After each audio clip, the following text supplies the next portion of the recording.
Primeiro, agradecer ao presidente do Grupo Otimista, Adriano Nogueira, pelo convite, parabenizar pela iniciativa. Eu comentava nos bastidores ali que o Fórum Otimista tem tudo a ver, na minha opinião, com quem trabalha com segurança pública no Brasil. Tem que ser muito otimista para poder aceitar esse desafio tão grande, haja vista a fragilidade da nossa legislação, que protege demasiadamente o criminoso no Brasil. Cumprimentar o senhor Luiz Sobral, CEO da FAAP, parabéns por sediar mais uma vez esse evento. Rogério Massaro, diretor acadêmico da FAAP. Fabrício Reale, juiz de Direito, professor de Direito Penal da FAAP, está aqui também. Prazer em revê-lo, doutor. Leve nosso abraço ao presidente, doutor Fernando Torres Garcia. Não está presente aqui, eu gostaria de cumprimentar o doutor Fernando José da Costa, que é coordenador do curso de Direito aqui, que já me convidou algumas dezenas de vezes. Aí, quando soube que eu viria aqui hoje, ficou bravo. Eu falei que eu prometo voltar para conversar com os alunos aí de Direito, e cumprimentar o Christian, que é policial civil do GER e aluno aqui do último ano do curso de Direito da FAAP. Em nome dele, todos os alunos. Bom, gente. Som. Bom, a gente vai falar um pouco sobre segurança pública.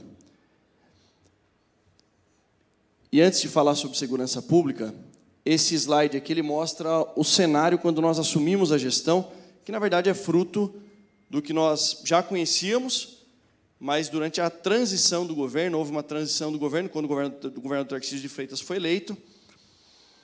Mas, antes de chegar nesse ponto aqui, eu queria fazer um preâmbulo. Como tudo isso aconteceu,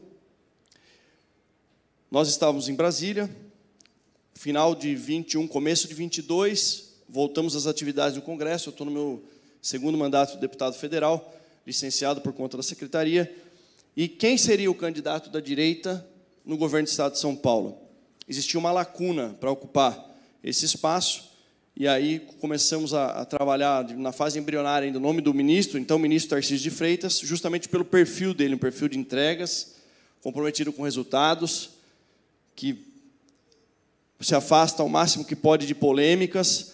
E aí, quando levamos essa sugestão do nome dele, rapidamente o ex-presidente Bolsonaro aceitou, porque sabia da qualidade dele, e era um grande desafio, porque ele não era tão conhecido aqui em São Paulo.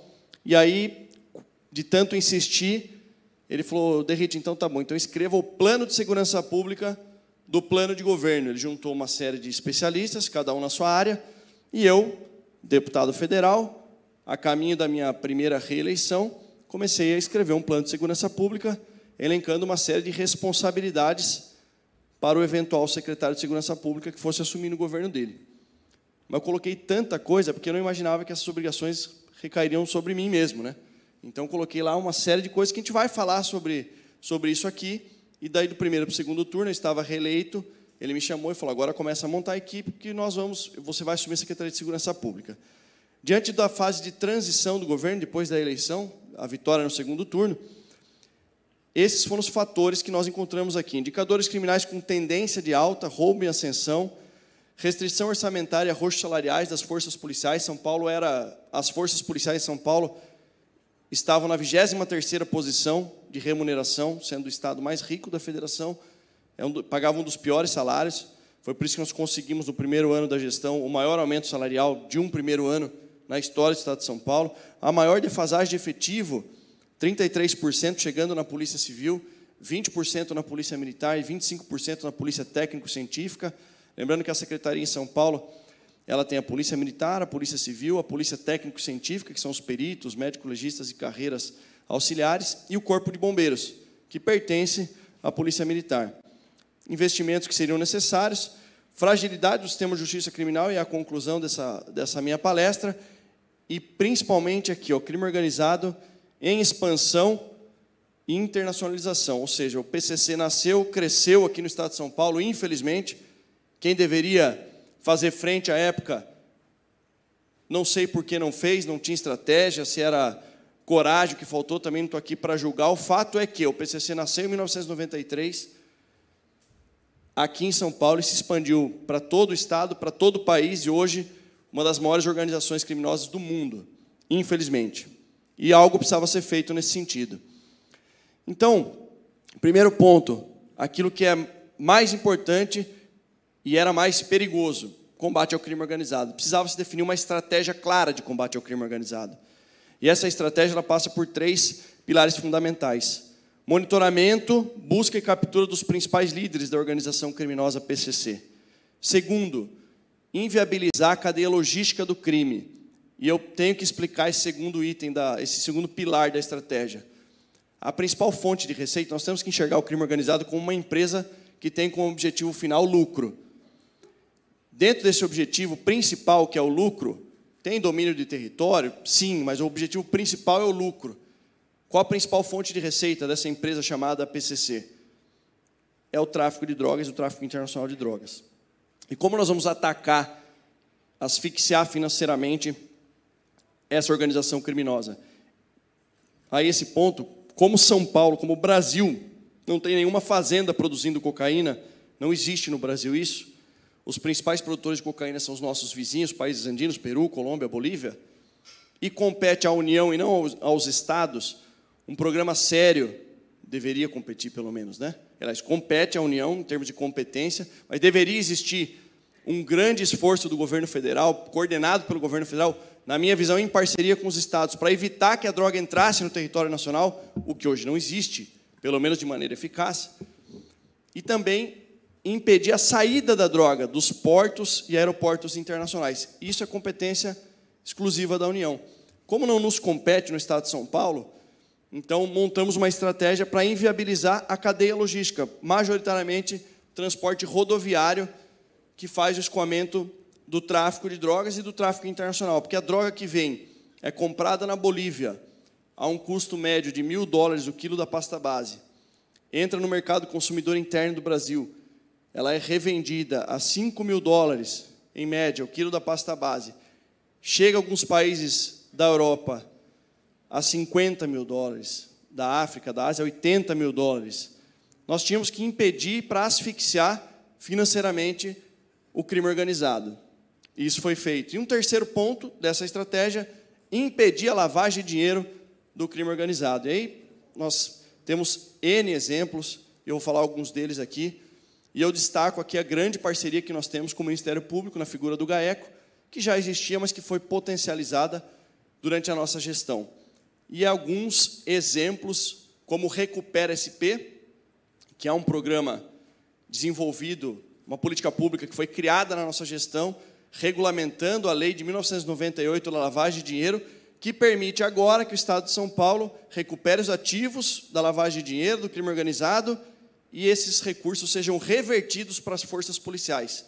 Esse decreto foi assinado pelo governador Tarcísio no final do ano passado, final do segundo semestre, começou a operar em novembro, e nós já temos R$69 milhões retirados do crime organizado, que estão sendo usados para comprar viaturas, para reformar delegacias e potencializar a estrutura da segurança pública no nosso Estado. Os 2 principais pontos dentro dessa estratégia de combate ao crime organizado, as 2 principais regiões que era mais latente a presença do crime organizado no Estado de São Paulo, eram o centro de São Paulo e a Baixada Santista. Infelizmente, abandonada durante muitos anos, como se não fosse um problema de segurança pública, mas o centro de São Paulo era muito latente a presença do crime organizado, e aí nós estamos falando não só de Cracolândia, mas principalmente da Cracolândia, e algo precisava ser feito. De imediato, nós lançamos 2 grandes operações, perenes no centro, a Operação Impacto, realizada pela Polícia Militar, com aumento de efetivo policial, e a Operação Resgate da Polícia Civil, da 1ª Seccional, com trabalho de inteligência, inclusive um corpo probatório robusto, filmando o tráfico de drogas, apresentando isso nas audiências de custódia para o Poder Judiciário, para o Ministério Público, para comprovar o tráfico ilícito que acontecia ali. E, paralelo a isso, o DENARC fez uma grande operação chamada Operação Downtown, 1 ano de investigação, para desmembrar, descobrir esse ecossistema criminoso que acontecia no centro, com o objetivo nosso, lá na frente, de acabar com a Cracolândia, que diziam que era impossível, que ninguém nunca tinha conhecido, mas também ninguém nunca tinha colocado uma estratégia planejada dessa maneira, com a certeza de que nós tínhamos que atacar o bunker da Cracolândia, que é a comunidade conhecida como Favela do Moinho. E não é atacar com operação policial, é atacar com uma agência, um emprego multidisciplinar, com operação policial, com investigação, com uso de inteligência, com habitação para as pessoas que precisam, pessoas honestas, trabalhadoras, que infelizmente não tiveram outra opção a não ser morar na comunidade. E aí o governador Tarcísio de Freitas lança a mão de um amplo programa habitacional para fornecer a essas pessoas uma saída honrosa ali daquela região. E antes disso, claro, essa operação Downtown e depois a operação Saúde e Dignidade com o Ministério Público, nós descobrimos, depois de um ano de investigação, o grande ecossistema criminoso que tinha ali 3 pontos. A droga vinha desses países produtores, majoritariamente da Bolívia, ia até o litoral, era feito o refino da droga, na verdade a mistura com outras substâncias, aí ela vinha para a comunidade do Moinho, grande quantidade, de lá ela era distribuída em vários hotéis e hospedarias. Nessa operação Downtown e Saúde e Dignidade, nós fechamos 78 hotéis e hospedarias que funcionavam, tinha uma tripla função na região central, que faziam com que a Cracolândia continuasse respirando, e essa tripla função era fornecer o espaço para o usuário de droga. Então, ele comprava a droga ali durante o tráfico, na rua ou em algum outro local, e usava esse espaço para consumir a droga. Segundo ponto, armazenava outras quantidades de drogas para que esses pequenos traficantes fossem indo buscar essa droga assim que acabasse a venda ilícita. E o terceiro e principal ponto, que foi o grande trunfo dessas operações, começou na Downtown e concluiu na Saúde e Dignidade, o uso do CNPJ desses hotéis e hospedarias, que foram fechados por autorização judicial para lavar o dinheiro do tráfico de drogas. Tem hotéis que tinham 3, 4 quartos, bem simples assim, imagine vocês uma hospedagem extremamente insalubre, com 2, 3 quartos, faturando 20 milhões de reais por mês. Então, nós conseguimos comprovar, durante a investigação, que era recurso proveniente do tráfico de drogas, do crime organizado, que estava sendo lavado. Por isso que o Poder Judiciário autorizou, doutor, o fechamento desses hotéis e o bloqueio. Hoje nós temos mais de 210 milhões de reais bloqueados ainda, aguardando o trânsito em julgado, e com aquela ação que eu mencionei, o Recupera SP, esse recurso no futuro pode vir a compor o orçamento do Fundo da Secretaria de Segurança Pública para fortalecimento da pasta.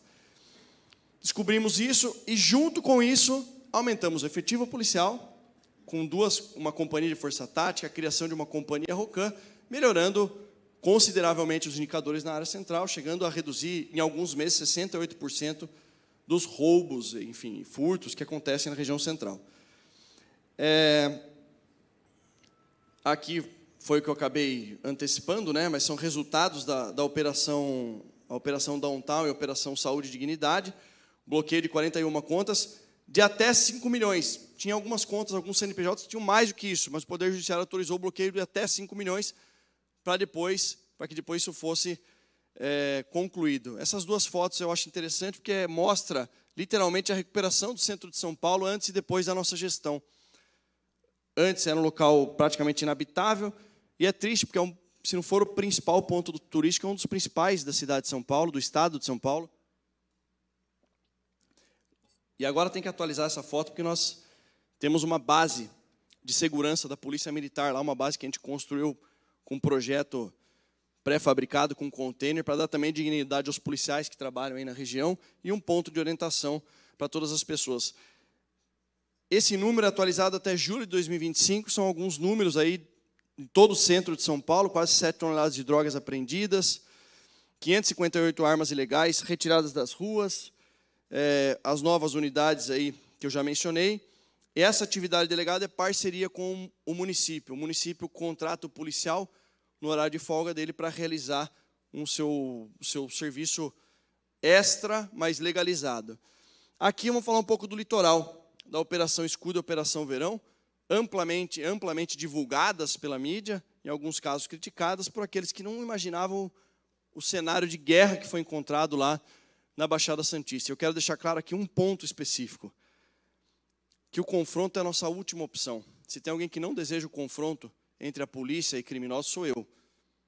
Porque é o momento mais triste da vida e dessa função que eu exerço aqui, é entregar a bandeira nacional para um parente de um policial. Vocês não imaginam o peso que carrega essa bandeira, essa obrigação que nós temos, eu e o governador, que infelizmente aconteceram algumas vezes na nossa gestão. Mas esses números aqui são importantes para a gente destacar que o cenário não era um cenário de paz e tranquilidade. Não está elencado aqui, mas nós desmobilizamos 27 barricadas nas comunidades na Baixada Santista, Santos, Guarujá. O que estava se formando ali na Baixada Santista era a tentativa da criação de um território paralelo dentro do estado de São Paulo. Nós já vimos esse filme acontecer em outros locais. Eu não tenho legitimidade para falar, porque eu conheço muito pouco, mas eu tenho certeza que é muito prejudicial, e para recuperar depois, o desafio acaba se tornando infinitamente maior. Nós prendemos mais de 2.000 criminosos nas operações, mais de 3,5 toneladas de drogas apreendidas, mais de 238 armas, das quais 40 fuzis. Junto com isso, e aproveitando o exemplo do centro de São Paulo, porque essas duas operações elas caminharam em paralelo, simultaneamente. Nós aumentamos o efetivo policial, que era defasado. Na verdade, todo o estado tinha defasagem de efetivo, como eu mencionei lá no início. Mas a prioridade é onde tinha os maiores problemas. Então, mais de 600 policiais já chegaram na Baixada Santista para reforçar o efetivo. É claro que a gente não está contente ainda, é claro que tem muito mais o que se fazer, mas o cenário já é bem diferente do cenário que a gente encontrou em tempos passados. Dentro da estratégia de monitoramento, busca e captura das principais lideranças, nós estruturamos o serviço de inteligência das polícias, de modo a saber quem são os principais líderes do crime organizado, por região, por área que atuam. E, claro, nós sempre tentamos realizar a prisão desses criminosos. Esse indivíduo aqui, Leonardo Monteiro Moja, conhecido como Léo do Moinho, é justamente porque ele era o líder daquela comunidade do Moinho, que era um ponto de extrema relevância para nós, para a recuperação do centro, em especial da região da Cracolândia. Interessante, e foi coincidência a data de hoje essa palestra, porque a irmã dele acaba de ser presa. Numa operação de inteligência na comunidade do Moinho, foi presa, tinha um mandado de prisão em desfavor dela, depois de um trabalho do GAECO, com o Serviço de Inteligência das Polícias, da Secretaria de Segurança Pública, comprovou-se que ela se apresentava como líder comunitária, sempre pautando, inclusive na imprensa, de forma negativa, contra a ação policial, contra o processo que o governo do Estado, o governo do Tarcísio de Freitas, forneceu programa de habitação para as pessoas. Gente, só para vocês entenderem o que o governador Tarcísio propôs, você que mora numa área invadida, numa casa irregular, o Estado vai te pagar um auxílio aluguel ou fornecer, mediante planejamento da CDHU, um imóvel. É o Estado entregando uma casa própria para uma pessoa que mora numa comunidade. E ela se dizia contra, porque era um absurdo, enfim. Foi presa hoje por 2 motivos. Pelo mandado de prisão que possuía contra ela, que a polícia fez o trabalho de inteligência, oficiou ao Ministério Público, que remeteu à apreciação do Poder Judiciário, que expediu mandado de prisão. Enfim, e curiosamente foi ela que recebeu o ministro, pouco tempo atrás, é particular, a visita do presidente da República nessa comunidade. Mas acho que é só coincidência isso. Esses outros criminosos apontados aqui, o Fábio Oliveira Ferreira, o apelido dele era o Barrabás, entrou em confronto com a polícia, o príncipe do PCC lá em cima, o Alan de Moraes Santos, da mesma forma, o outro foi preso aqui.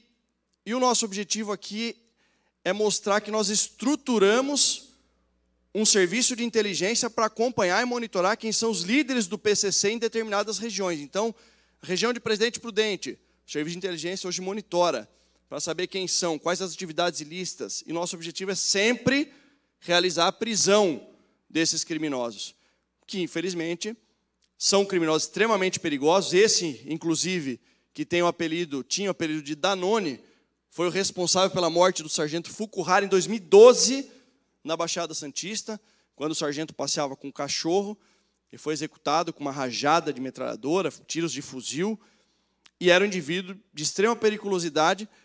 E esse vídeo aqui ao lado, aquela parte vermelha, ele está ostentando um fuzil, vários criminosos de arma em punho, numa comunidade na Baixada Santista, fazendo apologia ao primeiro comando da capital. Atirou em policiais civis, atirou em profissionais da Receita Federal numa tentativa de abordagem. E aí, não sei se a gente consegue soltar o vídeo, pessoal do audiovisual aí.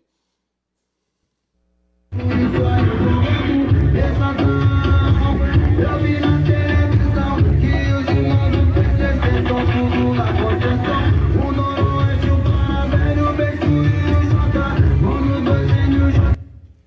Pessoal, por que eu coloco esse vídeo aqui?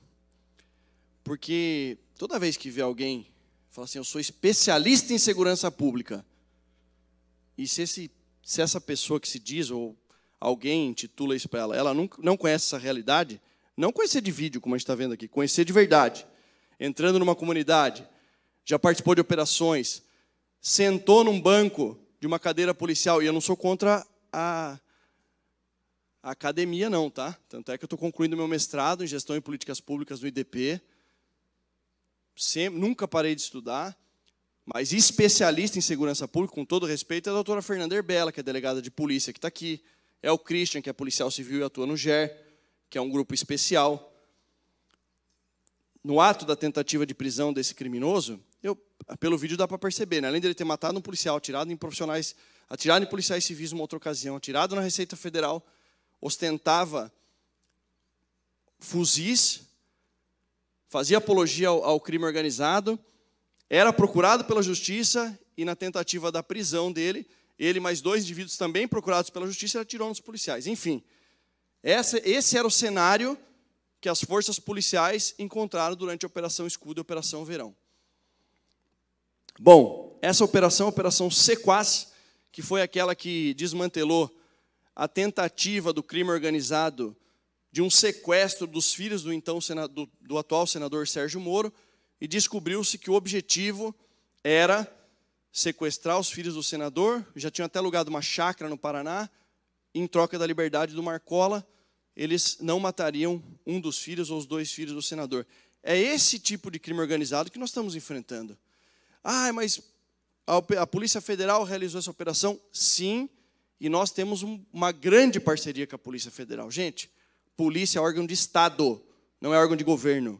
A Polícia Militar de São Paulo, a Polícia Civil de São Paulo, a doutora Fernanda Erbella está aqui, ela trabalha, apesar de ter aparência muito jovem, já está quase 30 anos na polícia, né, doutora? A doutora entra governo, sai governo, a polícia permanece.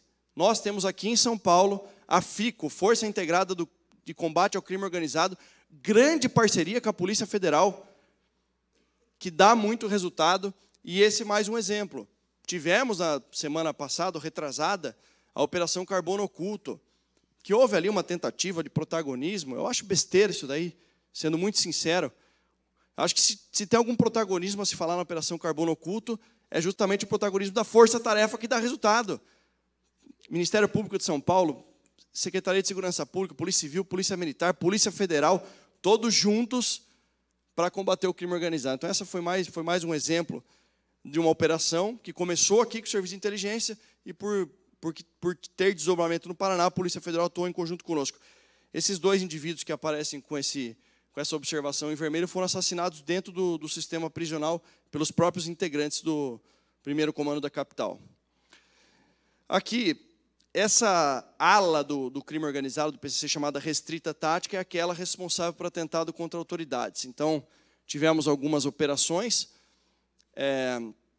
Um indivíduo que foi preso no aeroporto de Viracopos, que era dessa ala, está preso até hoje. O Carlos Alves Bezerro, vulgo Carlão, entrou em confronto com policiais do BAEP em fevereiro de 2025, e o outro, Ivo de Oliveira Nascimento, foi preso em Itanhaém pelos policiais. Ele era responsável por treinar criminosos que cometeriam atentados contra autoridades. Vocês acompanharam na semana passada, não sei se todos viram, a prisão de alguns criminosos, inclusive empresários, que estavam articulando um plano para matar o doutor Amauri, membro do Ministério Público, do GAECO, há mais de 20 anos atua no combate ao crime organizado. Então, esse é o estágio que nós estamos por conta dos grandes desfalques, da asfixia financeira que esse trabalho priorizado pelo governador Tarcísio de Freitas tem sido imposto aqui no estado de São Paulo. Bom, aqui mais um plano que foi deflagrado. E aqui a gente chega no 2º pilar da nossa estratégia. Queria cumprimentar o deputado Cezinha de Madureira, grande amigo que chegou aqui. Obrigado, Cezinha, pela presença. Infelizmente, o Porto de Santos ganhou destaque internacional, não só pelo grande volume de exportação do agronegócio, do setor produtivo brasileiro, mas aqui é uma matéria que elenca o Porto de Santos como o 2º maior exportador de cocaína do mundo. E a gente tem que entender a cabeça do crime organizado, daqueles que pensam. Eles têm objetivo, lembra? Ganhar angariar recursos. Então, ele vai se aproveitar da infraestrutura rodoviária, aeroportuária do Estado de São Paulo para fazer o escoamento de grandes volumes de droga para o exterior. Qual é o nosso objetivo, então? Dispor a nossa estratégia, uso de inteligência, câmeras de monitoramento, software de inteligência, tecnologia, durante esse trajeto, que majoritariamente é realizado pelas rodovias. É por isso que nós tivemos as maiores apreensões de droga da história do Estado de São Paulo, inclusive uma ali elencando 9 toneladas de droga, que é a maior do ano. Tivemos a maior da história, com 12 toneladas de entorpecentes também.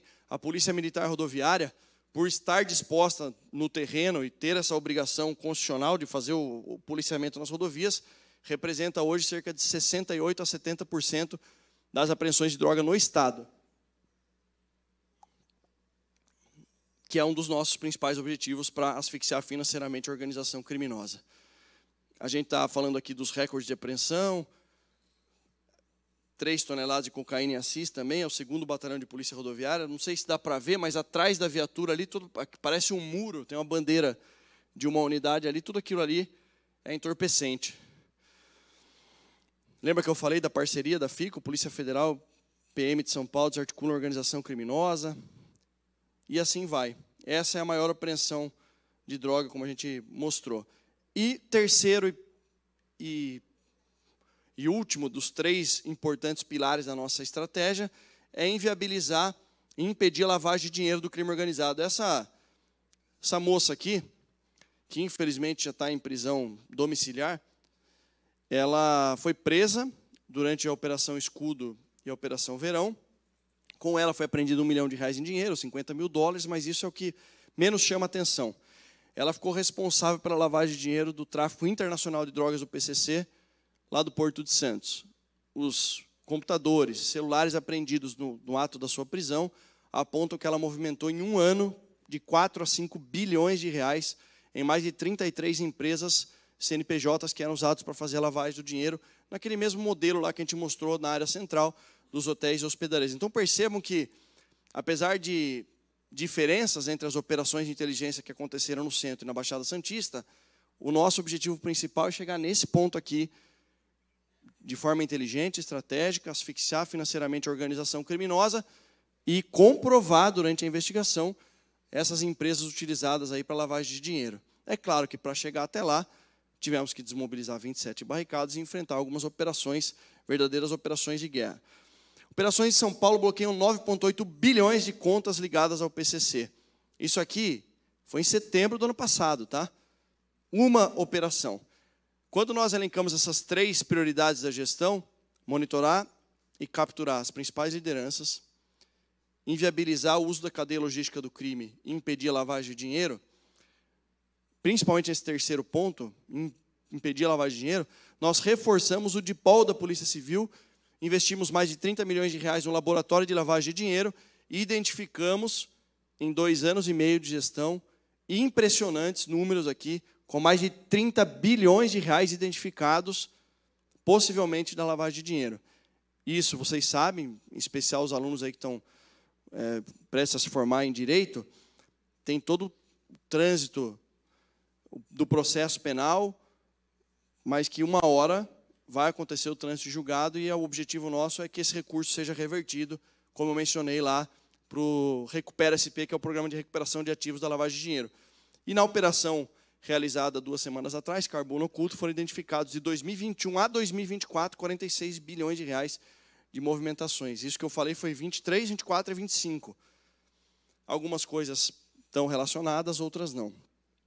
Bom, nesse contexto, aqui eu falei da parceria do GAECO, enfim, mas tem a operação Fim da Linha, que identificou, infelizmente, as empresas que fazem o transporte municipal envolvidas também na lavagem de dinheiro, a Transwolf e a Upbus, receberam mais de 800 milhões de remuneração e lavavam o dinheiro do crime organizado por esse CNPJ. Era tão absurdo que um criminoso que já foi alvo das forças policiais em São Paulo, que era procurado pela justiça, assinava documentos como diretor de uma das empresas.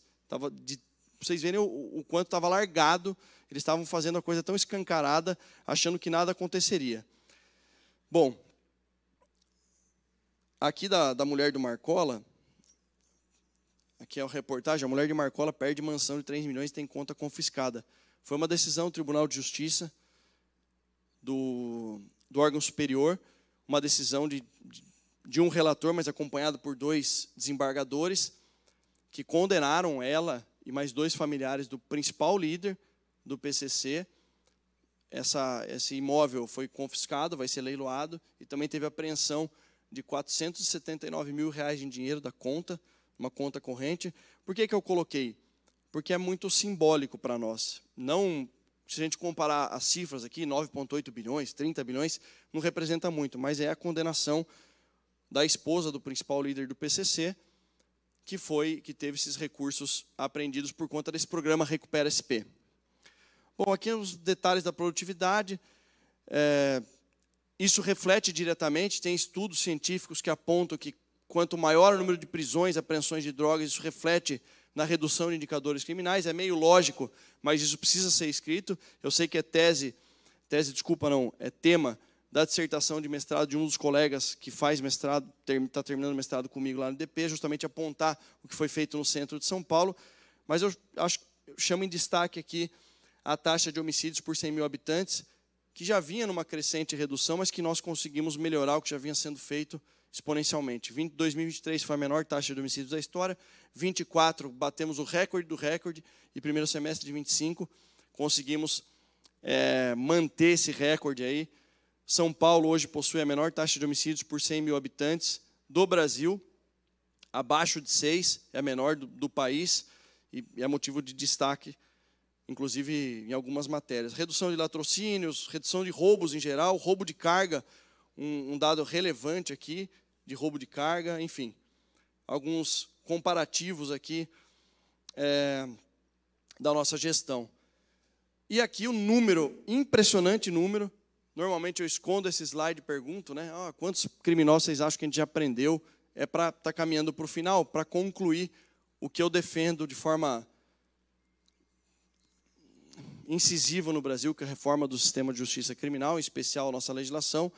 Mas de janeiro de 23 até hoje, 517.612, não está com o número atualizado, porque hoje já tem 6 presos na operação e mais vários no estado de São Paulo. É um número muito grande, é um aumento de quase 33% em relação ao ano anterior da nossa gestão. E detalhe, com o menor efetivo da história, agora estamos conseguindo reforçar os efetivos das polícias. Ano passado foram 4.017 empossados, teremos mais 3.500 esse ano. A Polícia Militar com seus concursos perenes também.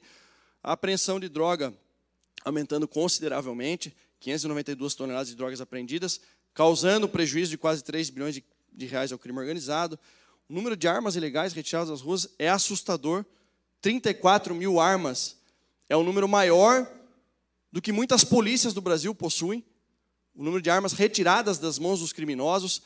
Esse detalhe aqui de 74.711 celulares recuperados, eu gostaria de fazer um adendo, porque daria para falar só sobre isso. Nós temos 2 grandes operações que acontecem de forma perene. A Big Mobile e o programa SP Mobile. A operação Big Mobile da Polícia Civil, operação de inteligência, onde uma pessoa que teve seu celular furtado ou roubado, ela ainda tem o serviço de localização ativo. E ela pega e fala assim, está dando minha localização do meu celular, está dando em tal ponto. Se esse ponto for uma residência de alguém, nós precisamos elaborar durante o inquérito policial, solicitar ao Poder Judiciário, mediante apreciação do Ministério Público, mandado de busca e apreensão para cada um dos aparelhos celulares. Não que nós não façamos isso, mas é um trabalho muito grande, e isso acontece.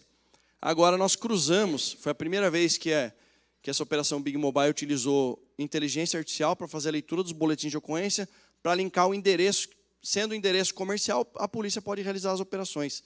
E nós realizamos 3 fases dessas operações e apreendemos mais de 95 mil celulares, dos quais 74 mil foram recuperados e mais de 27 mil foram devolvidos para as vítimas. Pessoas que tiveram seu celular furtado, roubado há 2 anos atrás, recebe uma ligação da polícia, ó, vem aqui que você vai pegar seu aparelho celular. Uma forma inteligente. E a outra forma foi inspirada na operação que o pessoal do Piauí fez. Nós oficiamos para as operadoras, também para a agência de telecomunicações, mas principalmente para as operadoras, olha, esse e-mail do celular consta como produto de roubo ou furto. Ele está sendo usado por algum CPF?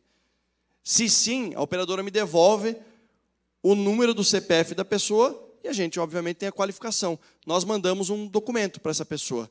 Fala, ô cidadão, senhor César, o senhor está utilizando um aparelho celular que consta aqui nos registros policiais que é produto de furto ou roubo. O senhor comprou esse celular, tem nota fiscal? Por favor, venha até a delegacia. A gente oferece para a pessoa, você quer devolver o aparelho, porque você comprou de forma sem saber, na verdade, que esse aparelho é produto de furto ou roubo, ou você quer permanecer com ele, e aí vai ser ouvido no inquérito policial para responder pelo crime de receptação. O que vocês acham que acontece? Obviamente, a pessoa muitas vezes compra no mercado paralelo sem saber e acaba devolvendo. Então, são duas grandes operações que resultam nesse número de 74.711 celulares recuperados. E as 149 operações, por que eu destaco aqui? Essas operações já aconteciam, a parceria do GAECO com a Secretaria de Segurança Pública? Sim, mas não da forma como nós, principalmente, garantimos a segurança jurídica dos operadores. Houve uma assinatura de um acordo de cooperação que não tinha até então, era só de boca, e nós aumentamos demasiadamente essas operações integradas que têm dado um grande resultado, exemplo do que está acontecendo agora, nessa operação aí, exemplo do que aconteceu, Operação Saúde e Dignidade, operação na Baixada Santista, enfim. Há investimentos que eu acho que não é mais do que nossa obrigação fazer isso, mas eu destaco aqui o número de viaturas, a gente vai entregar mais 3.000 viaturas até março do ano que vem, aquisição de armas, enfim. O Águia 33, que foi um grande presente que o governador Tarcísio entregou para a Polícia Militar, que é um biturbina, um EC-135, que ele é único e exclusivamente utilizado para transporte aeromédico. Então, é um helicóptero, um Airbus que voam 2 macas, consegue socorrer duas vítimas, e foi utilizado amplamente na ação humanitária lá no Rio Grande do Sul. Aqui é a questão do combate à violência contra a mulher. Para nós é fundamental essa questão. Dentro do programa SP Mulher da Secretaria de Segurança Pública, nós fortalecemos as DDMs, de 11 DDMs funcionando presencialmente, 24 horas ampliamos para 18, toda a série de macro-região, São José do Rio Preto, Araçatuba, Presidente Prudente, Piracicaba, que não tinham DDM funcionando presencialmente 24 horas, hoje possui, graças também a esse efetivo que foi sendo incorporado dentro da Secretaria de Segurança Pública.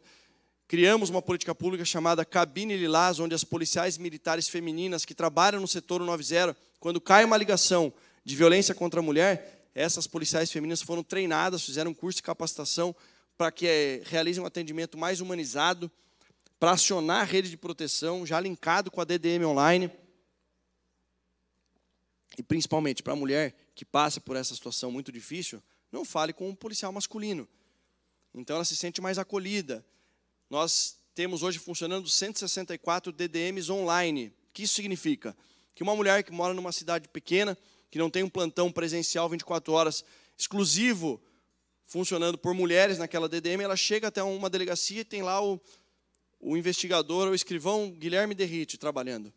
Ela não vai se sentir acolhida como se fosse uma mulher. Então, esse policial leva ela até uma sala DDM online, liga o equipamento para ela e ela é atendida por uma mulher por videoconferência, usando tecnologia a favor,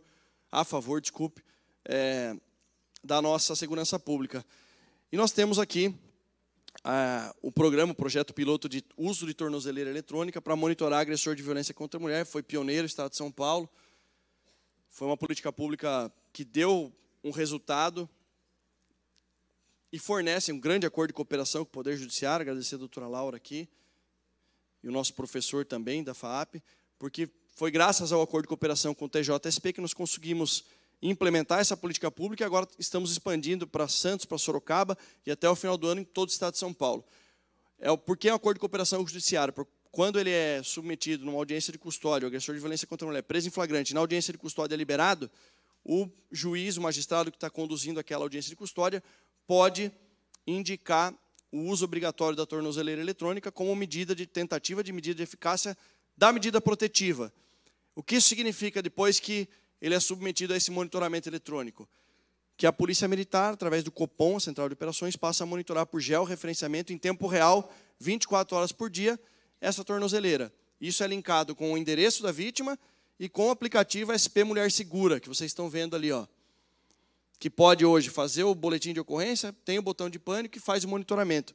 Qual é a grande vantagem da tornozeleira eletrônica linkada com o celular da mulher se ela ativar a localização?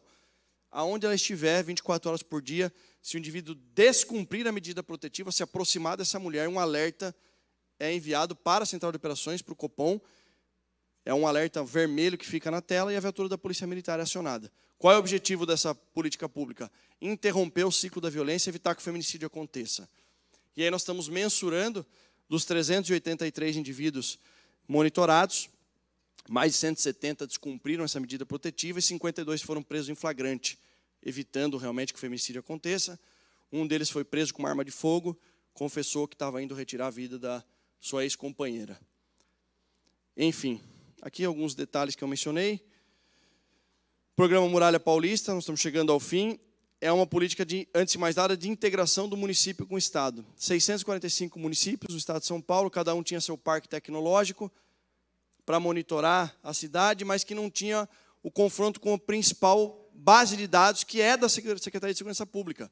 Qual é o grande trunfo do Muralha Paulista? Pela primeira vez, o Estado é uma política pública instituída por meio de decreto do governador, prevista na LDO, prevista na Lei Orçamentária Anual, com investimento de milhões, centenas de milhões de reais. Já tem 579 municípios que iniciaram a adesão. A previsão de investimento no ano, em 2025, 2026, de mais de 517 milhões de reais. E pela primeira vez o Estado vai fornecer para o município o alerta de volta.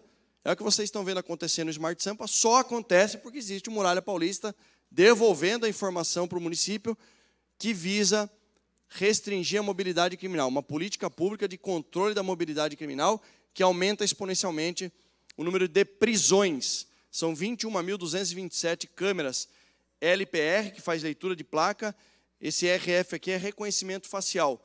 Nós tivemos mais de 4.600 procurados identificados nas câmeras só no mês de julho. Mais de 35 mil veículos de furto ou roubo. E detalhe, nós estamos com 100 e poucos municípios em adesão. Imagina quando a gente completar até o final do ano que vem. Final desse ano avança bastante, mas até o final do ano que vem, os 645 municípios. E por que esse investimento exponencial aí de mais de 500 milhões de reais? Porque o Estado vai realizar uma grande licitação para a contratação de serviços para instalar câmeras de reconhecimento facial e leitura de placa de veículos em municípios que não têm capacidade de investimento. Para vocês entenderem o grau de dificuldade, a gente recebe municípios lá com 4, 5 mil habitantes que o prefeito só tem recurso para pagar a conta, né, deputado Cezinha? Quantos prefeitos que não vão desesperados procurar pelo deputado, pela emenda parlamentar, e com 500 mil reais ela transforma a saúde do município, transforma a segurança, a assistência social. Então o Estado, na figura do governador Tarcísio de Freitas, com o apoio dos deputados, porque a emenda da bancada federal tem nos ajudado muito, vai investir nisso. E o nosso objetivo qual é? Restringir a mobilidade criminal, aumentar o número de prisões, tirar procurados pela justiça das ruas e realizar a apreensão de veículos de furto ou roubo. Para vocês terem uma ideia, tem mais de 200 mil mandados de prisão em aberto no estado de São Paulo. Tem mais de 200 mil procurados para a gente capturar.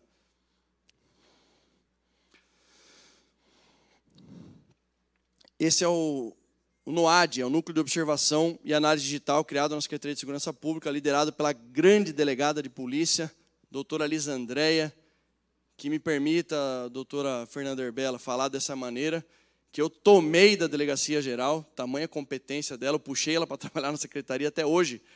O doutor Arthur Dian, nosso brilhante delegado-geral, ainda tem um pouco de mágoa minha, mas a doutora Lisa Andréia criou esse Núcleo de Observação e Análise Digital, que trabalha na Deep Web, na Dark Web, com policiais do Serviço de Inteligência infiltrados em vários grupos, que trabalham 24 horas por dia no Discord, no Telegram, em grupos de WhatsApp.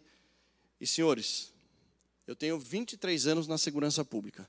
As imagens que nós temos, que estão acopladas em vários inquéritos policiais, já foram 3 fases, grandes fases da operação, NICS realizada pela doutora Elisandréia são horríveis. Eu nunca vi nada na vida tão horrível quanto as imagens. E aí eu vou me restringir na minha fala aqui, mas são crianças de 9, 10 anos de idade, majoritariamente mulheres, que são cooptadas nesses grupos, principalmente no Discord. Aí são levadas para outra rede social, via de regra WhatsApp, acaba gerando um vínculo de confiança, trocas de mensagens, de fotografias íntimas, e a partir dali vira um caos na vida dessa menina.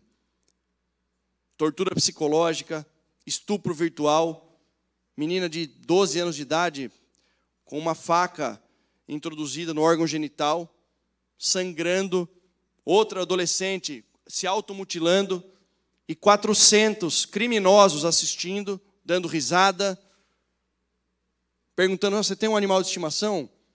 Corta a cabeça dele agora. Se já é horrível falando, imagine vocês assistindo. Não dá nem para falar que é um ser humano, um criminoso como esse. E por que eu os classifico como criminosos? É uma grande organização criminosa que visa gravar esse material e vender. O objetivo é lucro. Por isso que tipicamente são criminosos, membros de organizações criminosas. E aí a doutora Elisandréia deflagrou 3 grandes operações. Já foram 25 adolescentes infratores apreendidos, porque é assim que nós temos que chamar esses criminosos que não têm maioridade penal, e 17 presos nessas operações. Ganhou destaque a última operação, porque nós prendemos aquele criminoso que estava ameaçando o influenciador digital Felca, ameaçando ele e a psicóloga de morte. Ele era um alvo já nosso, desde a primeira fase da Operação NICS. Era um criminoso de extrema periculosidade, porque ele hackeava e invadia sistemas governamentais, e através das senhas obtidas, ele tinha acesso a várias operações que iriam acontecer. E aí nós deflagramos a operação no momento que ele hackeou o CNJ e introduziu em um mandado de prisão os dados do próprio influenciador Felca. Ou seja, se ele andasse pela Avenida Paulista, com várias câmeras de reconhecimento facial, chegaria um alerta para o policial, prende que ele é procurado. E o policial hoje pode receber o alerta no aplicativo, com a foto do indivíduo. E no ato da prisão ia ver que, ou seja, introduziu os dados desse influenciador. Daí nós decidimos deflagrar a operação que estava ainda em processo. Foi uma grande inovação em política pública criada na nossa gestão por meio da Resolução 67, não sei se está escrito aqui, acho que não, Resolução 67 da SSP, e já conversei com o governador Tarcísio de Freitas. Eu acho que isso até para a imprensa interessa saber. Talvez nós tenhamos, Marcelo, a primeira delegacia do Brasil de análise e observação digital. Assim como São Paulo foi pioneiro em 1985 na criação da primeira delegacia de defesa da mulher, São Paulo vai ser pioneiro, porque é o único estado que criou um núcleo de inteligência para combater esse tipo de crime. Sabe por quê? Para o gestor público, eu sou um eterno inconformado e um verdadeiro otimista, né? Por isso que eu mencionei aqui, brincando, que o fórum tem tudo a ver com quem encara esse propósito de vida que é trabalhar na segurança pública no Brasil. É muito fácil para quem é gestor falar assim: olha, esses crimes acontecem majoritariamente no ambiente familiar, 90% acontece, 95% dentro de casa, o Estado não tem como atuar. Mas espera aí. Acho interessante, fica até um conselho aí para o pessoal da FAAP, trazer a doutora Elisandréia para palestrar para os alunos, tá? Para mostrar o trabalho dela fantástico, os alunos de Direito. Vou contar um caso, tá? Que esse não é grave, porque uma das coisas que eles fazem é induzimento ao suicídio. Uma menina que já vinha sendo vítima dessas torturas psicológicas, já vinha praticando automutilação. Os criminosos falam: agora você vai se matar, senão a gente vai cortar o benefício da aposentadoria do seu avô. E eles hackeavam o sistema do INSS para cortar a aposentadoria de parentes.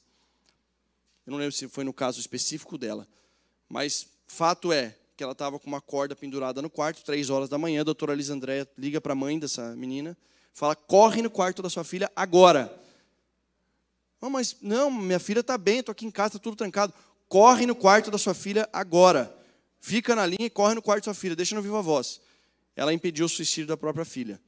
Então hoje, por conta da internet, senhores, não existe ambiente 100% seguro. E nós, como gestores, como Estado, a gente não pode dar essa resposta. Não, isso acontece majoritariamente dentro de casa. A gente tem que sentar, pensar, ouvir quem está na ponta da linha, ouvir os verdadeiros especialistas em segurança pública, eu mencionei alguns aqui. O que nós podemos fazer, usar tecnologia e inteligência para romper esse ciclo. Isso serve para tortura psicológica, estupro virtual, serve para a violência contra a mulher, que também é um outro tema. Não, acontece majoritariamente dentro do ambiente familiar, então o Estado não pode fazer nada. Pode, a tornozeleira eletrônica está aí para isso. É usar a tecnologia para romper o ciclo da violência. Esse tema aqui, eu sou apaixonado por isso, pela tornozeleira eletrônica, para cessar e interromper o ciclo da violência contra a mulher também. Tanto é que é o tema da minha dissertação, porque, de fato, tem muito resultado. E tudo que eu falei para vocês, os números, quem lembra, mais de 517 mil presos em 2 anos e meio da gestão, 2 anos e 8 meses, por que a gente não sai aqui em São Paulo como se estivesse num país do leste europeu, ou em El Salvador, sabendo que não vai acontecer nenhum homicídio, não vai acontecer nenhum roubo, porque o grande problema do Brasil, da segurança pública, é a reincidência criminal. Um tenente-coronel da Polícia Militar mandou um vídeo para mim hoje cedo, abordou um indivíduo na rua com 57 passagens pelo crime de roubo. Gente, não é mas o problema é do Ministério Público, o problema é do Judiciário. Não é. Quem tem que assumir esse compromisso é o Congresso Nacional. Vocês são praticamente bacharéis de direito e sabem que quem elabora as leis, exceto a questão da medida provisória, que é uma maneira que foi criada aí pelo Fernando Henrique Cardoso, do Poder Executivo atuar também legislando, é o Congresso Nacional. E está aqui o deputado Cezinha de Madureira, que foi um grande parceiro na aprovação do fim da saída temporária de preso. E nós temos que pegar pontos convergentes, não adianta extrapolar e levar ao limite ou de um aspecto ideológico ou do outro. Não dá mais para tratar bandido como coitadinho, vítima da sociedade. O criminoso que tira um 38 da cintura e aponta na cabeça de uma pessoa, de uma vítima, para subtrair um celular, ele não quer saber se essa vítima votou no Lula ou no Bolsonaro. A gente tem que tirar a ideologia da segurança pública. Tem que focar, tem que punir adequadamente quem comete crime no Brasil. E é por isso que o alto percentual de reincidência criminal é porque o custo do crime no Brasil é muito baixo. Teve um economista norte-americano que, em 1968, escreveu a Teoria Econômica do Crime, Gary Stanley Becker. Em 92, ele recebeu o Nobel de Economia por essa obra dele. Na verdade, por esse estudo, esse artigo científico. Ele fala o seguinte, que o crime é uma atividade econômica como outra qualquer. E nos países em que a criminalidade é muito alta, é porque o custo do crime é muito baixo. E se a gente for fazer uma análise do custo do crime no Brasil, o indivíduo que é preso, em 24 horas tem direito à audiência de custódia, depois tem direito, se condenado, né? Porque teve gente comemorando aí no passado recente o índice de mais de 50% de soltura de preso no Brasil na audiência de custódia. Vive em outra realidade. Depois ele tem direito, depois da audiência de custódia, tem direito à visita íntima, tem direito à progressão de regime, tinha direito à saída temporária, nós conseguimos acabar com ela para quem cometeu o crime a partir da sanção da lei, que, como eu sou otimista, muita gente achou que foi uma derrota. Nós aprovamos em 3 de agosto de 2022 o fim da saída temporária na Câmara, foi para o Senado e ficou parado lá, descansando na gaveta. Até que o sargento da Polícia Militar de Minas Gerais faleceu, com 3 disparos de arma de fogo no rosto, por um criminoso que estava gozando do benefício da saída temporária, no final do ano. E aí, o então presidente do Senado pautou esse projeto foi aprovado no Senado com uma pequena mudança, voltou para a Câmara. Eu pedi para o governador Tarcísio de Freitas me liberar para relatar novamente na Câmara, porque já conhecia o tema. Eu que apresentei o projeto como substituto, relatório, né, substituto. Aprovamos na Câmara. Quando era para comemorar, o atual presidente vetou o projeto. E vetou no coração do projeto. Não, pode continuar com as 5 saídas temporárias de até 7 dias. O Congresso derrubou o veto do presidente e falei, agora é hora de comemorar. Daí teve um entendimento de cortes superiores de que só vale para quem cometeu o crime a partir da sanção da lei. É questionável se é matéria, se essa matéria é processual, se é matéria penal. Todo mundo sabe que a lei não retroage, a não ser que seja em benefício do réu, mas desde seja matéria penal, no meu entendimento é matéria processual. No meio do doutor Ives Gandra Martins, que assinou um parecer sobre isso. Tá? Então, quem sou eu para falar sobre isso?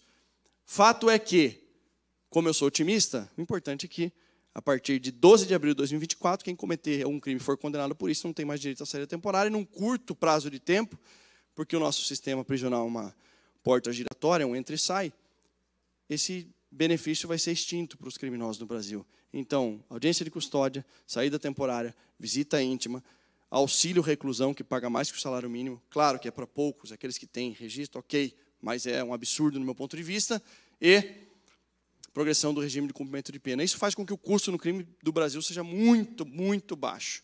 E aqui eu vou elencar alguns casos. Esse indivíduo aqui, de nome Enzo, ele, como adolescente infrator, tá, antes de ter maioridade penal, foi surpreendido pela polícia por dirigir moto com chassi suprimido, produto de roubo, foi apreendido pelo ato infracional de tráfico de drogas de 2014, 2015, 2016, praticamente um anjo, né? Na terra. Em 2016, ainda receptação, roubo, porte de arma, em 2017, e porte de arma novamente em 2017. Agora vamos ver, essa é uma ficha quando ele estava estagiando ainda no crime. Eu sei que parece uma sátira, mas não é. Eu parto do pressuposto que o crime é uma atividade econômica, como outra qualquer, e ele estava estagiando. Ele era um jovem aprendiz aqui. Agora, depois de efetivado na vida do crime, receptação, resistência e lesão corporal, roubo, em 2019, em 2020, condenado a 7 anos e 9 meses. Então, acabou o nosso problema.